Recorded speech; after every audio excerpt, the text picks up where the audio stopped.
Dear students, rules for transforming the interrogative sentence with what? From active to passive. তাহলে আজ আমরা what যুক্ত interrogative সেন্টেন্সকে active থেকে প্যাসিভে রূপান্তর করার বা পরিবর্তন করার নিয়ম নিয়ে আলোচনা করব। দেখো, এই হোয়াটের রুলটা কিছুটা হুমের মতো, মানে হুমযুক্ত ইন্টারোগেটিভ সেন্টেন্সকে যে ফর্মে ফেলে প্যাসিভ করতে হয়, এই হোয়াট যুক্ত সেন্টেন্সটাও প্রায় তাই, মানে একই রকম বললেও চলে। দেখো, হোয়াট বসে যায়, as what is the subject of what, হোয়াটের সাবজেক্ট হোয়াট।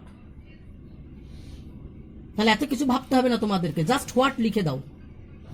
হোয়াট লেখো নাম্বার ওয়ানে, নাম্বার টুতে সেই একইভাবে অক্সিলারি ভার্বটা লেখো according to tense and new subject. New subject আর হিসাব করার দরকার নেই, শুধু অ্যাকর্ডিং টু টেন্স এনে বসিয়ে দাও, সিঙ্গুলার ফর্মটা বসিয়ে দাও। ওই জন্য বলা হয় নিউ সাবজেক্ট, নতুন সাবজেক্ট টেন্স অনুযায়ী আসে আর এই নতুন সাবজেক্ট অনুযায়ী বসে। তাহলে নাম্বার ওয়ানে হোয়াট, নাম্বার টুতে অক্সিলারি ভার্বটা লিখে দাও। এবার একটু বলে রাখি, জেনারেলি অক্সিলারি ভার্বের সিঙ্গুলার ফর্মটাই তোমরা লিখবে, যেমন অ্যামিজার থাকলে ইজ, হ্যাভ হ্যাজ থাকলে হ্যাজ, এইভাবে। দেখো নাম্বার থ্রিতে চলো,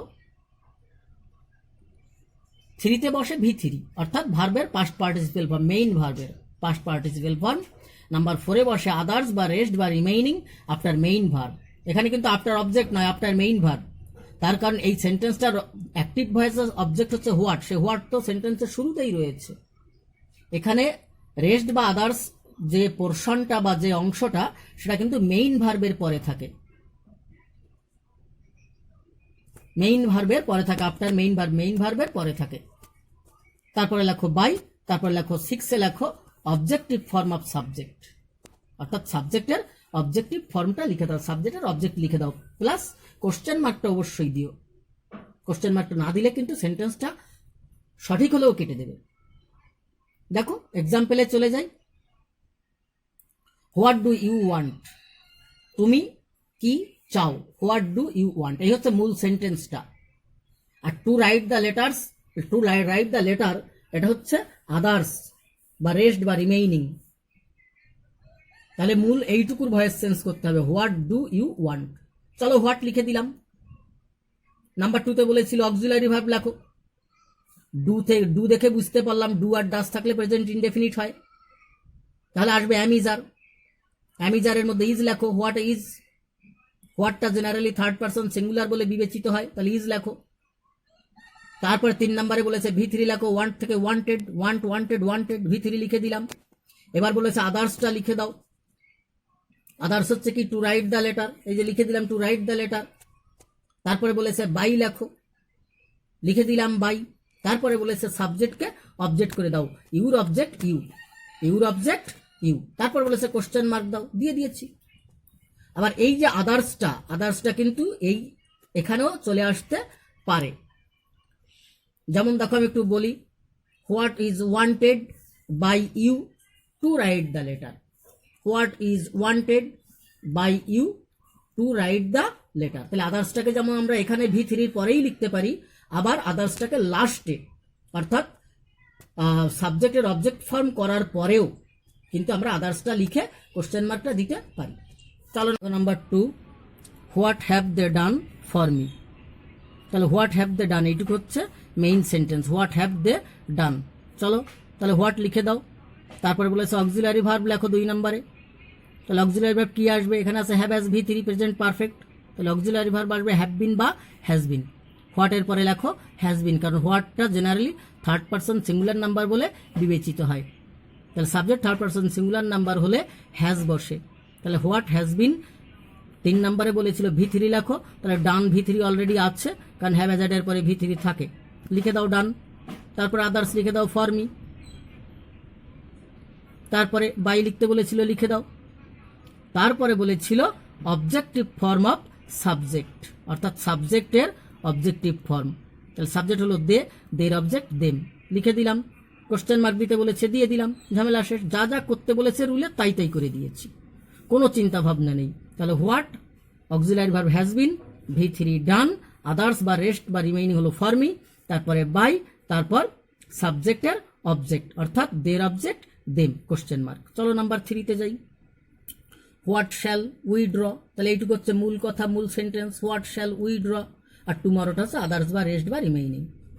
তাহলে হোয়াট লিখে দাও, তারপরে এখানে শ্যাল উইল প্লাস V1 মানে ফিউচার ইনডেফিনিট, তাহলে অক্সিলারি ভার্ব আসবে শ্যাল বি বা উইল বি, তাহলে হোয়াটের পরে will be, what will B.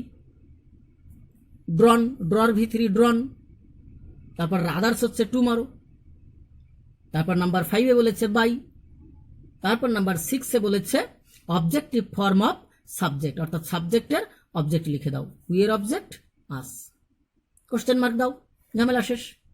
Number 4 দেখো, what will they have asked, what will they have asked, এইটুকু হচ্ছে মেইন সেন্টেন্স।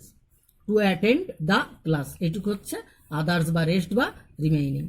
তাহলে চলো একই সিস্টেম, হোয়াটটা লিখে দিলাম, তারপরে আছে shall will shall have V3 বা উইল হ্যাভ V3 অর্থাৎ প্রেজেন্ট অর্থাৎ ফিউচার পারফেক্ট টেন্সে আছে, ফিউচার পারফেক্ট টেন্সে আছে।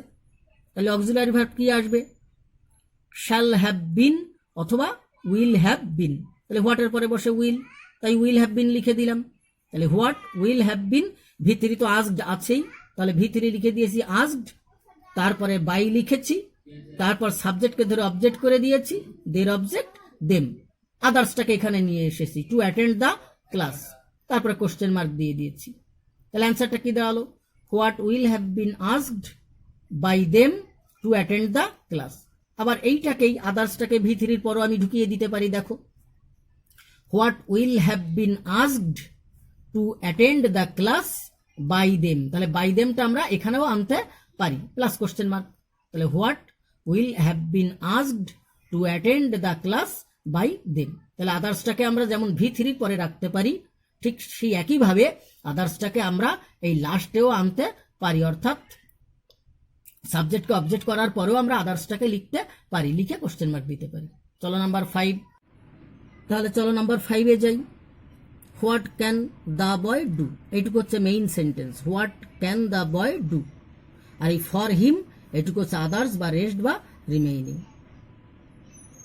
তাহলে এখানে হোয়াট বসিয়ে দিলাম, এবার অক্সিলারি ভার্ব আনতে হবে, টেন্স অনুযায়ী আনতে হবে, আর সাবজেক্ট অনুযায়ী বসাতে হবে, নতুন সাবজেক্ট অনুযায়ী বসাতে হবে, কিন্তু এখানে টেন্সের কোনো হিসাব আমরা পাচ্ছি না, অর্থাৎ যে 12টা টেন্সে আমরা 24টা স্ট্রাকচার পেয়েছিলাম সেই 12টা টেন্সের কোনো হিসাব আমরা পাচ্ছি না। তাহলে এখানে কি টেন্স আছে, এটা হচ্ছে প্রেজেন্ট কন্ডিশনাল বা কন্ডিশনাল প্রেজেন্ট টেন্স, এটা হলো কন্ডিশনাল প্রেজেন্ট শর্ত সাপেক্ষে প্রেজেন্ট টেন্স, কারণ ক্যান মে এরা হচ্ছে প্রেজেন্ট ফর্ম, আর এদেরকে বলা হয় মূলত মডেল অক্সিলারি।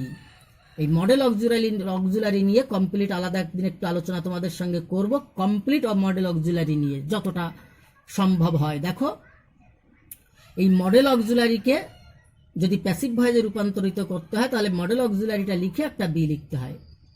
মডেল অক্সিলারি হচ্ছে মূলত shall, should, will, would, can, could, may, might, must, ought to, going to, used two,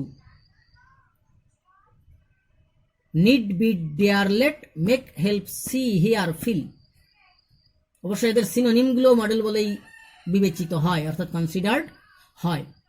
তো যাই হোক, তাহলে মডেল যদি থাকে তাহলে মডেল অক্সিলারি ভার্বটা লিখে একটা বি লিখতে হয়। টাচ দিয়ে দিলাম, পরবর্তী অন্য ক্লাসে কমপ্লিট আলোচনাটা করব। তাহলে হোয়াট লিখেছি, তারপর অক্সিলারি ভার্ব এলো ক্যান বি, ক্যান আছে তাই ক্যান বি, ফিউচার ইনডেফিনিটের মতো কিছুটা। শ্যাল উইল থাকলে শ্যাল বি বা উইল বি লিখতে হয়, ঠিক তেমনি ভাবে শ্যাল উইল তো মডেল। তো যাই হোক, তাহলে হোয়াট ক্যান বি, তারপর V3 হচ্ছে ডান, তারপর ফর হিমটা এখানেও লিখতে পারতাম, আদার্সটা লিখিনি, পরে লিখে দেখিয়েছি, দুখানে অ্যান্সার করে দেখিয়েছি। দেখো বাই লিখে দিলাম, তো তারপর সাবজেক্টকে ধরে অবজেক্ট করে দিলাম, দা বয়ের অবজেক্ট দা বয়, তারপর আদার্সটা লিখে দিলাম ফর হিম, তারপর কোশ্চেন মার্ক দিয়ে দিলাম। তাহলে what can be done by the boy for him.